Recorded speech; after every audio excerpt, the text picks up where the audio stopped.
All right, ladies and gentlemen, boys and girls, welcome back. It's Dave. It's the Real Music Observer, observing real music in real time for real people, just like you and just like me.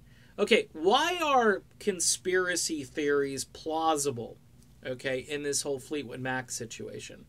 It's not because I want to make stuff up and then throw it out there for people and then have people debate it and say I'm crazy and all that stuff, which they're going to do that anyway.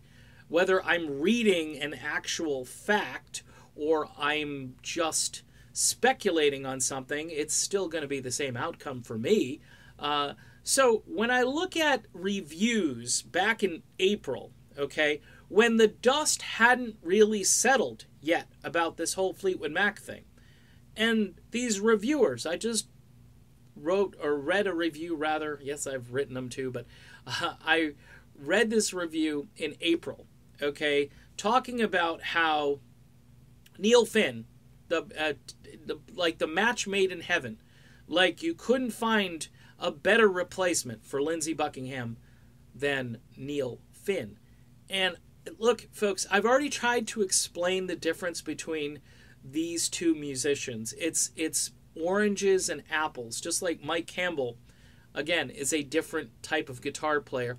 And it's funny how we've got to talk about two guys, because it took Fleetwood Mac two guys to try to replace one guy, because they knew Neil Finn couldn't play lead guitar, right? And if he can, he's not playing it like Lindsey Buckingham. And they knew, Mike Campbell's really not a vocalist, okay, although he's been singing, which is different. And so you had to kind of put these two guys together to make an almost Lindsey Buckingham, but it still just falls drastically flat on its face. What I'm more interested in at this point is this backstory of how everybody was front-loaded with all of these positive stories that were just ready to burst out. As soon as Buckingham left the building, it was as if, okay, good, he's gone. Now we can tell everybody what we really think about Lindsey Buckingham.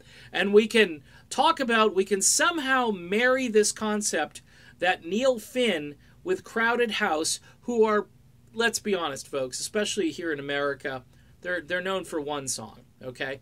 And the Split Ends, to say I Got You was a monster hit or something, it's a good song. I like it. It's Crowded House, but new wave, okay? It's new wave Crowded House. And it's Neil and his brother Tim, I think, back in those days.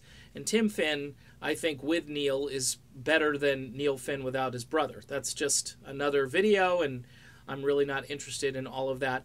But I get it, Don't Dream It's Over. It's a beautiful song. It's a great song. I like the song. I've always liked the song. It's the only one American radio seems to keep playing over and over again, and it gets a little bit old and boring for me.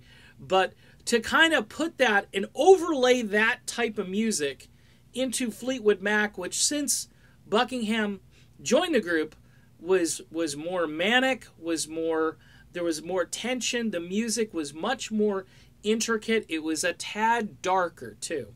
If you listen to Rumors, some of the best moments, and Tusk, some of the best moments on those two albums are going to be darker moments where there's still a great melody going, but there's this brooding, there's this ominous kind of nature to the chords that Lindsey chose to write and so forth. Neil Finn is Mr. Good Humor Man, really, compared to this, and it doesn't really match up. And that's what I'm trying to get out in this video.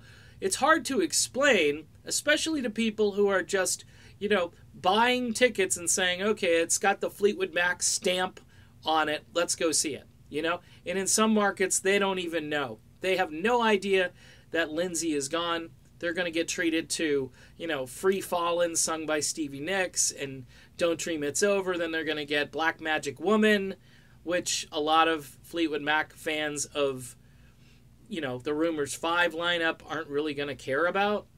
I'm just throwing all this out there because it's easy to believe with all of these positive reviews at the outset that there was something more going on, especially that these people were given a heads up, or they just seemed like they were very anxious to kind of put Lindsey Buckingham down.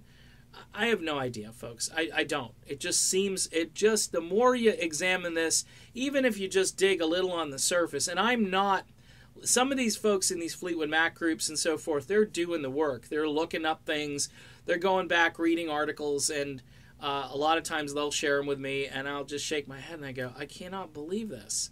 They had this genius, and they boot the genius, and then they try to cover it up. That's what it sounds like to me. All right, done. Be back soon.